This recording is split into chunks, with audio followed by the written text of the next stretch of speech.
link to a Google Drive. I will put the presentation in there after, but if folks were like me, then tend to get distracted if I'm looking at too many files. So I will wait till after we're done and then post the slides in the same folder.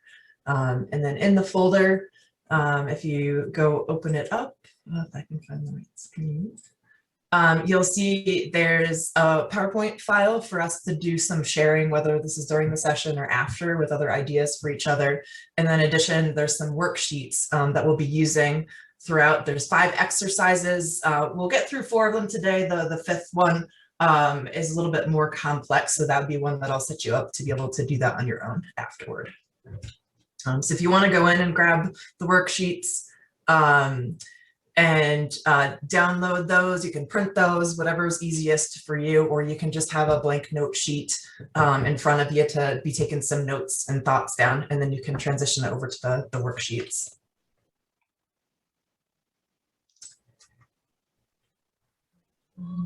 And if folks join and they don't see the link after, Caitlin has a copy and she can kind of repaste that in for folks as well. And I will share it one more time and then we'll get started. All right, so welcome everyone. The session that you're attending now is yes, no, that is the question. And a big piece of this, just to kind of run through, make sure you're in the right spot. I'll briefly review the learning objectives. I'll talk to you about who I am and why is this subject important to me and why am I talking about it. Then really, we're going to step through a process together. I'm going to show you the topic, the idea. I'll show you an example from my perspective, as evaluating myself, my priorities, things that I have going on. And then I'll give you a few minutes to be able to work on it yourself. The big thing that I've found is that starting is the hardest part. So in addition to learning about the topic, my thought is at least if you could spend a couple minutes on it today, it'll get you going, get some thoughts down on paper so that it'll be easier to pick up in the future. So again, learning objectives, trying to understand, prioritization, why it's important. We talked about in some of the other sessions I attended, right? It's okay to say no. But really figuring out when to say no. And I know there was some concepts that were brought up in earlier sessions that would be applicable here as well.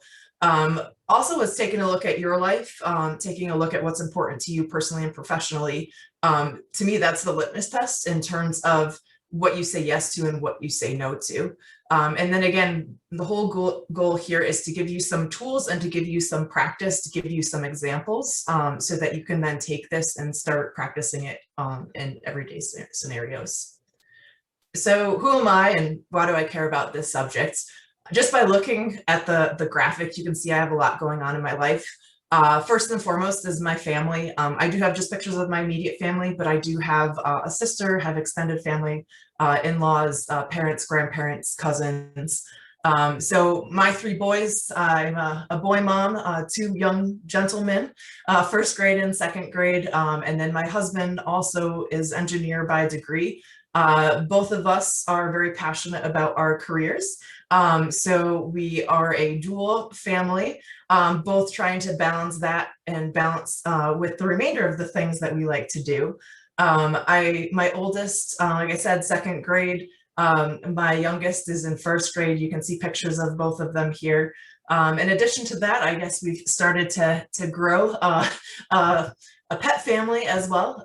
So the 2 cats down here are 15 years old. And so they've been with us since before we got married, before we had kids. So they're my first babies. And then this winter, just like probably the majority of the people, we also adopted a dog. That's been something that that at least the kids and I have wanted for a long period of time. My husband is very tolerant of us, especially since he does actually have pet allergies. And then in addition to that, not pictured, we do have 5 fish that we started to get the tank back up and running this winter time. In addition to that, I have a lot of hobbies. Running, I actually, in the midst of a pandemic, joined a running group, which actually has been a great outlet because in addition to the normal things that you deal with chasing two young, energetic boys around, we got to experience both remote learning, hybrid learning, and trying to figure out how to balance that with work schedules where we needed to go into the office. As a family, we enjoy skiing and hiking, and then of course like to get some one-on-one time as well. And then I have been involved with SWE since early in my career, held a variety of different positions, both at the society level and the member at large organization. And most recently, this past fiscal year, I've been the society secretary here in the SWE Rocky Mountain section. And then last but not least is work, my career. And I do definitely look at it not just as a job, but as a career and a passion. So I am currently the strike sector lead down in our tactical solutions business area at Ball Aerospace. So with that, I have both profit and loss responsibilities. We are responsible for bringing in contracts and managing the contracts where we have staffed by a matrix organization. Our size is about 80 million in sales per year. And with that, I have a team of 20 people. So not only do I have responsibilities to the business from a financial commitment perspective, from a customer commitment perspective to deliver our products on time, I also have the responsibility to help ensure that my staff has the support it needs to get its job done and be looking at them from a career growth perspective to make sure they're satisfied in their roles. From a degree perspective, started out in engineering and then found that I liked the balance of technical and financial. So I went on to get my MBA and also my program management professional. I've been at Ball for almost 4 years now. I also worked at both Raytheon and General Dynamics in roles of project team lead, sub-IBT lead, and program management. So as you can see, I have a lot going on and a lot to balance. So figuring out how to prioritize, set boundaries with myself, and try to not overcommit myself such that I get drained and can't continue down that path is really important. Similarly, coming into a role where I'm now managing managers, I find that the list of things to get done, I just have come to the realization that I'm never going to be able to be everywhere to do everything. So with that, I needed to come up with strategies for myself so that I still feel like I'm moving the needle forward, but also recognizing that it's okay to say no, it's okay to say that's just not going to happen, and be able to move on. As a high overachiever, that's been a challenge for me, and that's why looking at this particular subject and talking about it helps me as well. So the first exercise we're going to do, and again, if you go to that Google Drive, you'll see a worksheet. If not, just take out a blank piece of paper. The biggest thing is figuring out what's important to you in your life. And then what are things that you have going on, and for a starter point, look at it from a weekly basis. So with that, that essentially is going to help you figure out where you have free space. So just start doing a brain dump of the things that you have going on, the activities that you enjoy, and what you're probably going to find. I've done this several different times. There's themes or groups or like events that start to emerge. If you start identifying those, then circle those or write it next to it as themes, because I've found it's a lot easier when you can group those things together, as opposed to having 30 items. I can neck it down to 5 or 6 important things. The next piece is looking at recurring activities. And to me, where I have it non-negotiable activities, those are really the things like I have to do at that specific time. There isn't really flexibility in terms of the time frames that I have available for that. So while you're thinking, I'll just want to give you some examples of things in my life. And again, I've looked at this several different times, so that's why you'll see my lists are kind of necked down.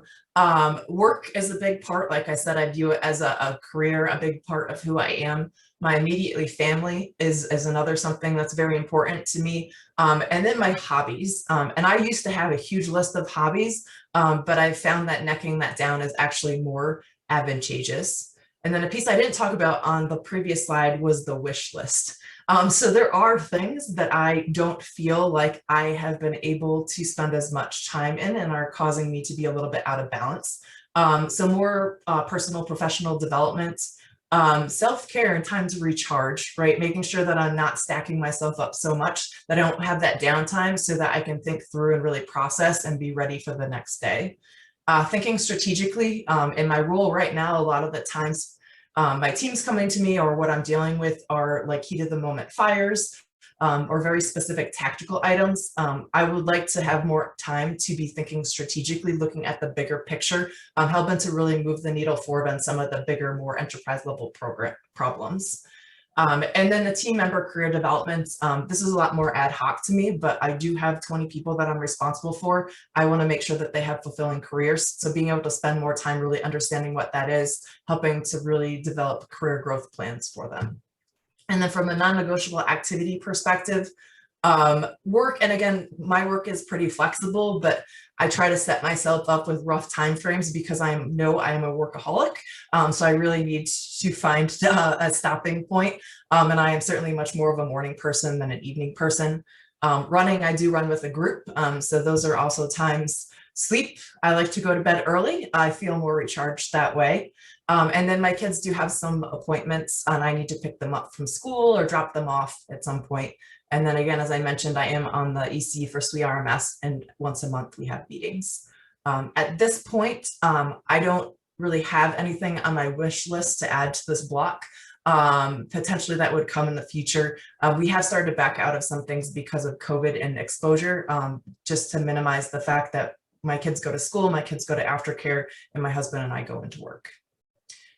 So the first ask of folks is to share in the chat if there was any wish list items that you came up with of things that you maybe are not spending as much time on now that you would like to, or maybe it's a class that you really want to be able to take and you're just trying to figure out how to find some time for it.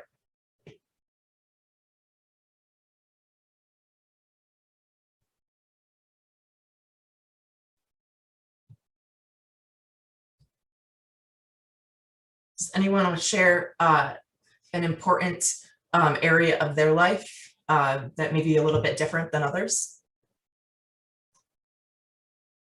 Professional certs, no, that's a good one. And depending on the one, it takes a specific amount of time to do that.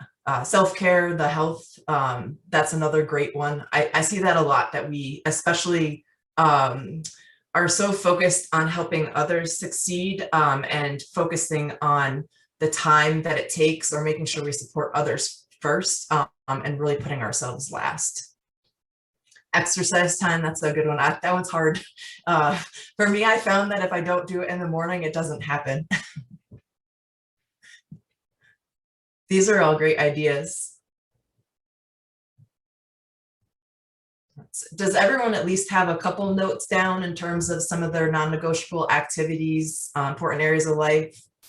And again, the intent is you won't have enough time in the session to finish the exercise, but it would be to at least keep enough notes going such that you can go back and jump to it later and essentially know what you're supposed to be doing.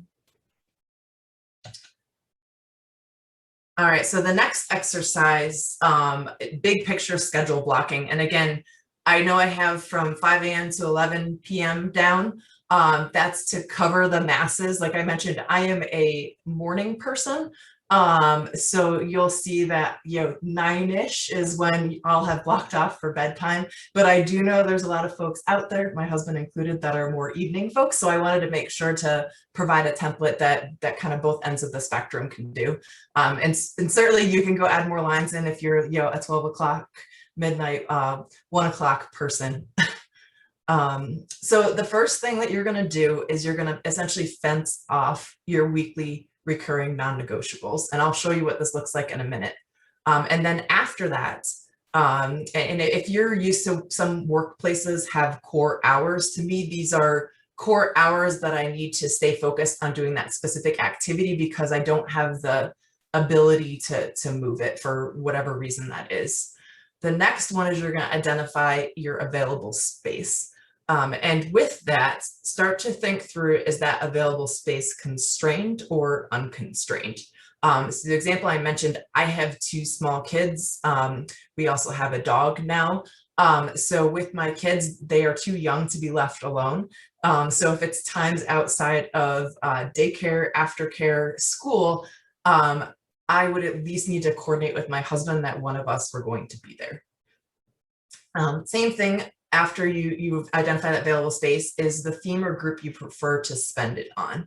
And again, we'll talk about this a little bit more, but if you're looking at that fenced off time and your available space, ultimately what you're trying to do is create a mental picture of a balance in terms of being able to touch on all of those items that you said were important to you in a given week.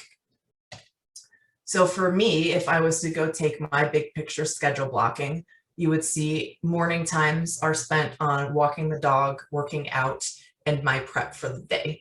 This is making lunches for the family, getting the kids' bags packed, things along that nature. Then my work hours roughly are 8 to 5, and you'll see when I show you some more detailed examples, this is just a rough window of time when I'm typically working. You will also see for me, my Fridays are 8 to noon. I personally start to fade toward the end of the week.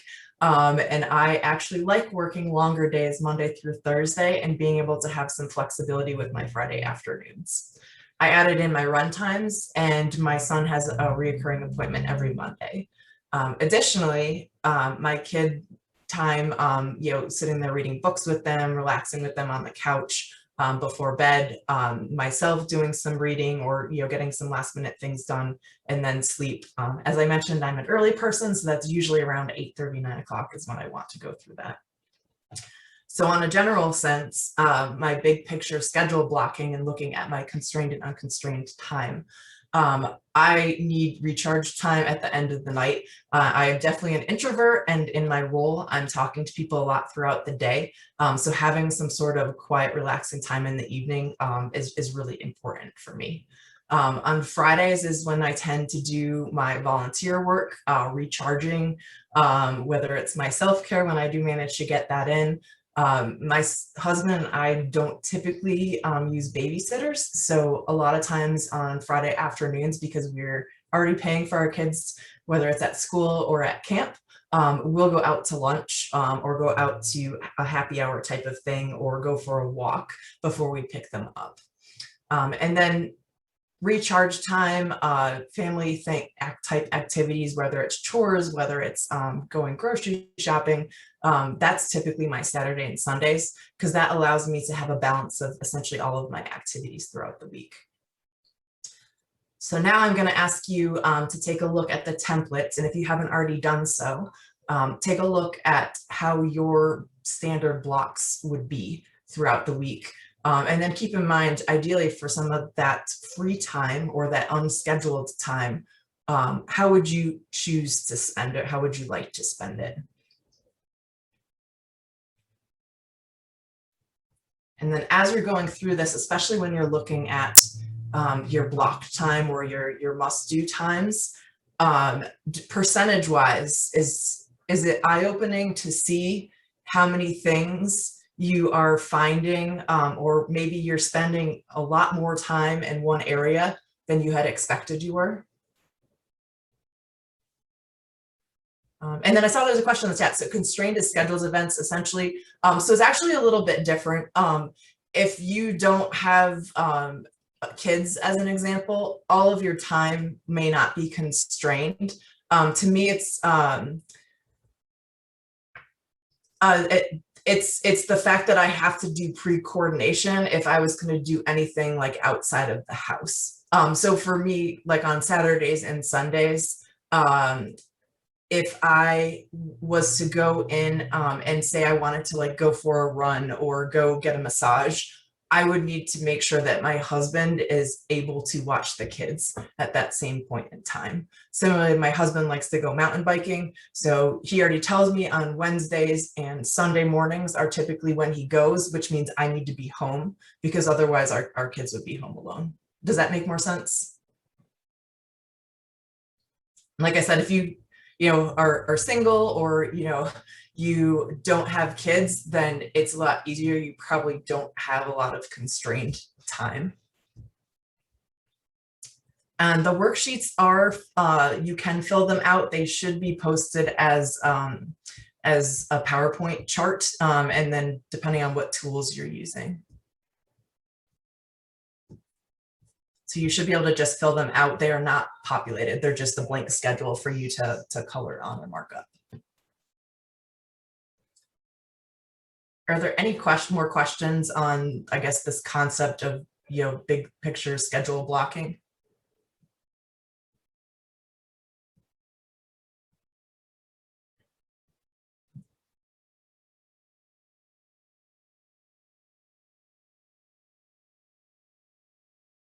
Did everyone at least get to do a start on it? If so, we can move on to the next topic.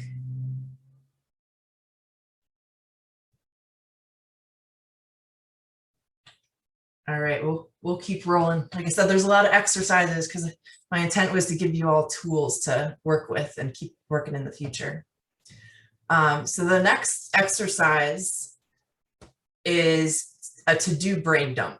And again, this is one that I use all the time. And if you have the ability to keep a sheet like this or create it in your notebook, I would suggest it.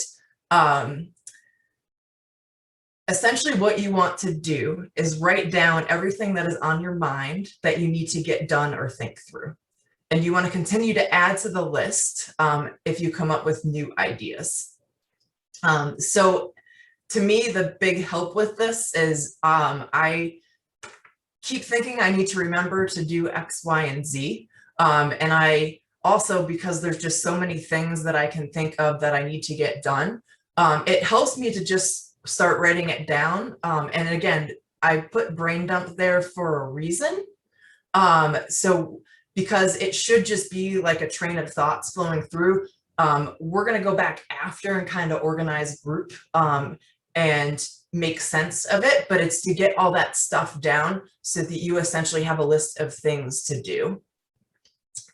So the next piece, and this one I'll challenge you on, is to put a due date. And the big thing is if it is a real due date, or if it's some arbitrary date that you set for yourself. So if it's a real due date, then go put that in with the actual date. If it's a want to be completion date, you can still write that down, but typically I would try to list it as a quarter or a month and not with a specific time, because that, although I would like to get it done by that point, it is a little bit flexible. And I'm suspecting a lot of you put down a due date with an actual date in there, but I would challenge you to go back and really ask yourself, what would happen if that task did not get done by that point? And if the answer is there's really not a negative outcome or impact, or if it's not going to free you up to do something else or alleviate pain points you're seeing, it may or may not be an actual due date. And again, part of this is just with flexibility and trying to figure out what you say yes to, what you say no to, and maybe what's not now, but at some point in the future.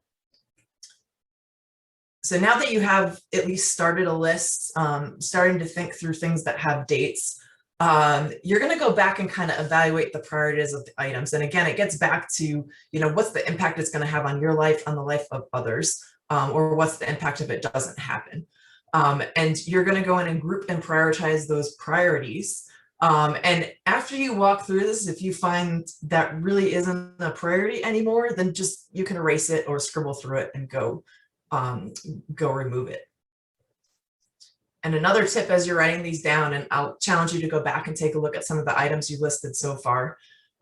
Take a look at your task and how big of an effort is it? How big of an ask is it? Is a comma items? Because if so, what you're going to want to do is break that task down into little pieces. So they're easier to schedule. And then also, if it's someone like me who likes to check things off, it makes you feel like you've accomplished more if you break that out. So an example might be, and I'll just take prepping for this presentation. The first thing that I put on my to-do list was to go and just pull out the template, right? Create my PowerPoint template that I was going to use. And then the next was to go write the list of topics or outline the presentation essentially. And then the next step might be, okay, the next time I go in, I'm going to go put the key themes or topics on each of the slides. And then after that, I'm going to start chunking up the sections. And this is one thing that I do on my projects as well, is how do you take a big task that seems impossible and try to chunk that up into little bits and pieces. You stress over it less. And then, like I said, you can also, from a time blocking perspective, which we'll talk about in a few minutes, you can chunk up time to go create an outline, whereas go create my whole presentation, that's a much bigger chunk that I would have to go find. And as you saw in my schedule, that's really hard to do. So here's an example of my brain dump and how things that were specific to dates or my would like to have by dates and where the priorities are. And just to highlight some of my priorities, so the first couple at the top, the first one, that was a specific date that it needed to be back out to the customer. And if I'm an approver, so if I don't review it, it doesn't go out. And there was a specific due date we had to hit. The same was the scheduled team member one-on-ones. That was something that I actually, as an output of a new team integration workshop that we had, I gave myself a deadline at that meeting to go create one-on-ones and schedule one-on-ones by a certain date with the rest of my team. So not only was that a commitment that I had made to myself, but it was a commitment that I made to my team, and I want them to recognize that I hold myself as accountable to the items that I assign me as I do to other things, to kind of demonstrate that leadership concept. Again, completing meeting minutes. This was for SWE-RMS. We had an upcoming meeting. I needed to make sure I finished the meeting minutes and agendas for the next meetings. And then my cat had not been feeling well, and I had delayed enough that I needed to give myself a real deadline to make sure I got that done by to make sure she was okay. So I'm going to give folks a couple minutes to try to work on their to-do lists. And again, keep trying to write things down and have them in there. I'm sure you have a lot more things in your head than we'll get through today, but the intent again is to start writing things down, writing it down at the level that you think makes sense, so that you have that reference point going forward. And like I said, starting is always the hardest. So now you can't say that you haven't started, so hopefully it's easier to pick up in the future. So there was a question in the chat about combining work and personal to-dos or keeping them separate. I'll have this in my tips at the end. I've heard it as another presenter, one life, one schedule, and that's actually how I view a lot of the things. So I create one list and put everything on it. And then when I'm looking at my schedule, I go back and take a look at different options. Next question was, are there any software platforms or apps to use to help with lists? I've tried to install Go, but maintain, but refer back to them. So again, you'll see in some of my tips, there are tons of platforms out there. I mean, there's just standard to-do items. I've read in some research and tips and trips sites. If you have one that has, similar to I mentioned here, the, like urgent, need to do, basically 3 different categories, do at some point, do right away, or, basically middle of the road. For lists in particular, I'm very much a pen and paper person. I remember things and it sticks with me a lot more if I write down. So there are tons of tools, like OneNote's another great tool. If you like to use that, there's Google Keep, a bunch of different Google products.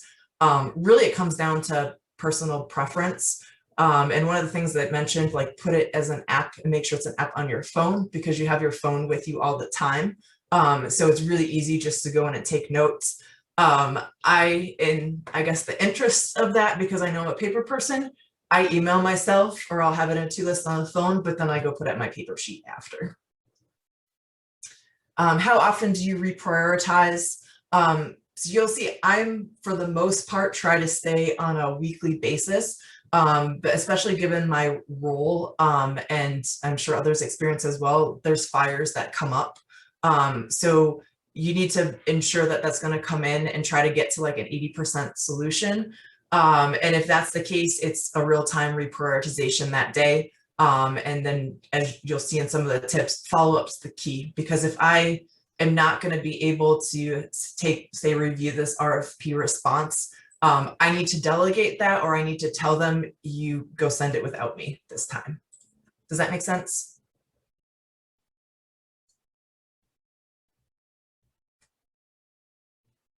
All right, I'm going to keep moving if folks have had time to work on their to-do list. I'd certainly be interested in seeing what folks have for priorities coming up in the next couple weeks on their to-do list. If you don't mind sharing that in the chat, we can talk about it after I go through the next topic. So this is another big one that is oftentimes very hard, is delegation and stop doing. And it was interesting. We just went through a new team training, and some of the comments and feedback we're all very type A. We're all very controlling. So delegating comes hard to us because we want to, make sure that, that everyone succeeds. So the big thing though is for you to move on and do things that are bigger and better, or for you to give other people opportunities. Then you need to delegate, or you need to just stop doing things because they're not really helping you progress or allowing you to spend time in the areas that you need. So here is a few examples, and probably easiest, I can show you some of my things that I've done to help with delegation and stop do to free up some time, and see if that also gives you some ideas. So the other big thing is go in and remove things from your if you decide you're going to delegate or stop doing, just go remove it from your calendar right now, and send a note to inform others. So if I'm going to delegate attendance at a meeting, then I'm going to notify the event owner that, hey, I'm not going to be able to attend this. So-and-so is representing me at the meeting.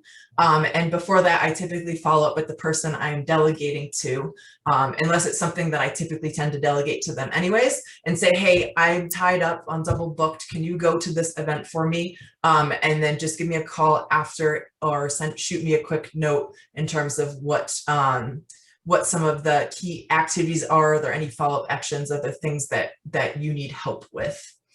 And then the other piece is, if I decide that it's something new I might delegate, go write it on your to-do list to investigate who you can delegate to, or what you're going to stop doing, and evaluate the feasibility. Because now that you've kind of made that commitment to yourself, I'm going to look into grocery shopping. There is actually some work to go make that happen. So go put that on your list to go do that now. And then again, that's where you can get back and reprioritize. Where does that fit relative to your other things? And I know there's starting to be some discussions in the chat about things that they delegate. So here's my list right now. Certainly, I would love for people to keep sharing things that they delegate or have just stopped doing anymore. House cleaned, we get our house cleaned every other week. Most people would think that we started this with having kids and working full-time. We actually started it when I was pursuing my MBA, and we were both working full-time, and my husband was doing a lot of travel. I am a clean freak, so I actually told him that we were not going to bed that night until we finished cleaning the house. And this was like 10 o'clock when I made that announcement, which, as you all now know, I am a morning person, not a night person. And I brought up, having someone come clean our house to my husband, and he said, I will pay any out of money if I'm not doing this again. So again, that was where the cost benefit leaned toward go get someone else to clean the house. Each time we've moved, that is the first task that I go do, is to find someone new to clean our house. Laundry wise, and then I will say we also just got this past year a Roomba. So we run that every day during the day. Again, with younger kids, the house just gets very dirty. So that kind of keeps us clean in between the 2 weeks, so we don't have to move to a higher frequency. Laundry, my husband and I share the washing. Our kids kind of put their own clothes away. They at least bring it up to their room. I have stopped stressing over their rooms being messy, although I would love for the clothes to all be in the cabinets and beds to be made. At this point, it's not the battle that I want to be fighting. We also only really buy clothes that are machine washable and don't require ironing, because neither one of us like to iron or go to the dry cleaners. From food perspective, and just in general from buying, we buy on Amazon Fresh for delivery, which is the Denver area. Sometimes you can get it delivered later that day if they happen to have a window open. We go to Costco's because with my kids eat a lot and buying in bulk is very easy. And then Target, and I recently found Target Fit Pickup is awesome. And you can do the same thing, especially the Super Target here in Superior. You can actually get last minute grocery items should you be out of something and not want to have to actually go to the store.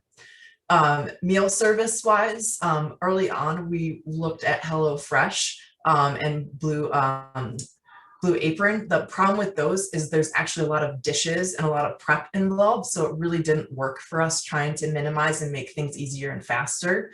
There's a local delivery called Prefair. It's a meal service that a friend told us about. We typically buy 2 to 3 dinners per week and all their meals, you can cook in 15 minutes or less, which is awesome. All the veggies and everything comes pre-cut, which I hate doing that. So it works out pretty well for us. We probably also do takeout more than we would want to. But at this point, we're trying to figure out how to balance that with some of the other areas. But we do takeout. We don't typically go to restaurants. Clothes, I also do not like going clothes shopping, and it takes a lot of time. So actually it was a engineering working moms group through SWE. I learned about Stitch Fix, so I typically go there for my work clothes or some casual but mostly work. Fabletics for athletic, it fits the best, especially for running. And there's a local store, well, I think it's more of a chain, Roadrunner Sports, for running and cross training shoes. With that, they actually give you a 90-day trial, and it can be outside running in dirt, and they will take the shoes back if you don't like them. And then again, Amazon, you can come up with subscriptions and things like that. I know these might not be the cheapest things, but from a time perspective, it just makes life easier so that I can be freed up to do other things. Our previous house, when we were in Massachusetts, we had a lawn service. Best $20 we ever spent, because it would take us an hour and a half to mow the lawn, whereas they could come and get it done in 10 minutes. And then just think about from a, I'll say, volunteer work perspective, other clubs, groups, teams you're on. Look for volunteers, establish subcommittees or teams. The biggest thing with all this, or delegation at work, is creating systems and write down how-tos to make it easy, right? Because if you bring on volunteers, but they have to spend a ton of time with you to be able to understand the roles or who to talk to, that's just going to eat up more of your time, especially if they swap in and out. Whereas if you write things down, then you can refer them back to those for a quick look, and then it'd be more questions. And then working, again, meeting attendance, draft building charts, potentially even presenting at things, and look for volunteers for initiatives that they're passionate about. So I'm hoping that through the chat and some of the other areas, there's some good ideas for you to think about delegation and things to stop doing. Make sure you get those on your to-do list so that you can start to close on those and essentially get them off your calendars. So the last piece of this, and I know we only have about 5 minutes left, so I do have the tools in there for you to work on, but I'm going to run through essentially how you pull all this stuff together in the process, and then that will be something that you'll need to do on your own after. It does take a little bit more time. So first is, what are your priorities for the week? Next is to go in and define the goal percentage of times or pencils in windows for each area of your life. If you had your high level schedule, you can potentially use that, but as you know, things aren't always 100% consistent. So this is where you're really reevaluating, what does this week look like relative to my standard week. Double check reoccurring meetings on the calendar, and then don't need to be adjusted. Example is, I had my son has appointments on Monday. Some cases he doesn't have those. That frees up time for me to do other things. Review and add unique meetings for this week. And then you want to go analyze your to-do list relative to your priorities that you had both on your to-do list and those for the week. And really go pencil in when you're going to work on that stuff. And this is a piece I find so many people don't do. Same thing with travel time. People don't actually block that up, and then you just get backed up, or you find that you had all these meetings and things in your calendar and you never actually got anything done on your to-do list. Now take a step back once you write that all down. How are you spending your time this week? Did you have space and leave space for downtime or fires? For me, I always have fires that come up during the week, so I need to leave time for that to happen, for me to work on it, or for me to be able to adjust other things to go address that fire. Next is relative to your priorities from you personally. Can you live with that mix for the week? And then anything else I can delegate. And the other big thing that I do is if I find, and you'll see in my calendars, I'm going to show you that one week is super full of activities, I'm going to go block off time for myself in the next week to recover so I can spend more time on my to-do list. Lastly, follow up. Is there last minute coordination that you need to do with other caregivers, with other people on your team? Just go get that taken care of. And then follow up with others that you're saying no to. So here's my priorities for the week. And again, it was my last 2 weeks over the time frame I was building the presentation. And then here were my must-dos for the week, and that came off, most of it was off my to-do list. The last one was something that came up as I had a presenter speaking at my staff meeting, and I needed to help them with content for that. So here was my first week example. One of the things I highlighted down the bottom is the red are my meetings with others, and the green are meetings with myself to get some of my things done. This week was a little unique, and you'll see I'll put holds on my calendar, and I actually go put them on my calendar. My kids didn't have school, and we had planned to go skiing if the weather was nice, so I wanted to make sure nothing got put on that day. And then, as I mentioned, as you can see, I was scheduling a lot of one-on-ones, so I didn't get a lot of time to have meetings with myself.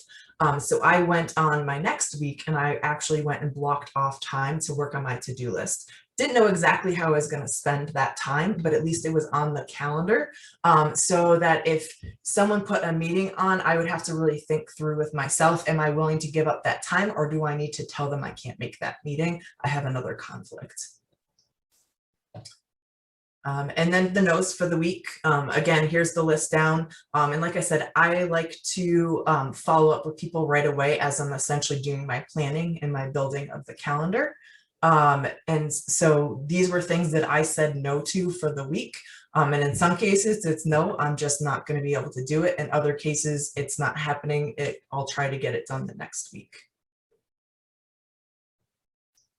So just as a quick recap, and I know we have about a minute left.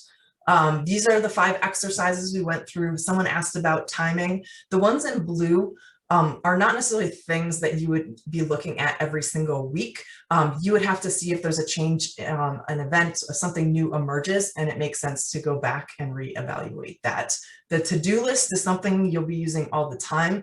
And then the weekly decision process is something that I personally, you'll see, I like to do that on Sundays. So last to leave you with is some preference, and I know we talked about some of this already. You have one life, I have one set of 24/7, so I have one calendar. All my appointments go on my work calendar. I can't actually put my work appointments on my personal calendar. My personal appointments are also on my Google Calendar. Because of technology, I just create something for my Google Calendar and forward it to my work calendar, and it shows up. I have one event, and if it moves around, it easily moves back and forth. Other Google calendars, right, you can click the button and make visible. So my run group calendar, my SWRMS calendar, that all pops in, and there's no extra work for me. Again, if I need someone to cover something for me, I send them an appointment. If I have to go in early for work, I send my husband an appointment to go pick up the kids or be here with them in the morning. Make appointments with yourself, book a conference room. I personally like to hide at home sometimes. And travel time. A lot of people don't remember to do that. Write things down when you think of them. I am a paper person. If I write them down, I can get them out of my mind. I also remember them and don't have to refer to my calendar quite as much. For me, Sundays are for planning. I like to know what I'm up against going into the week, even though it's only the 80% solution and I know it's going to change. I'm doing the big needle movers ahead of time. I'm coordinating to deconflict with my husband on Sundays. At least in most cases, I feel a lot less stressed when I do that during the week.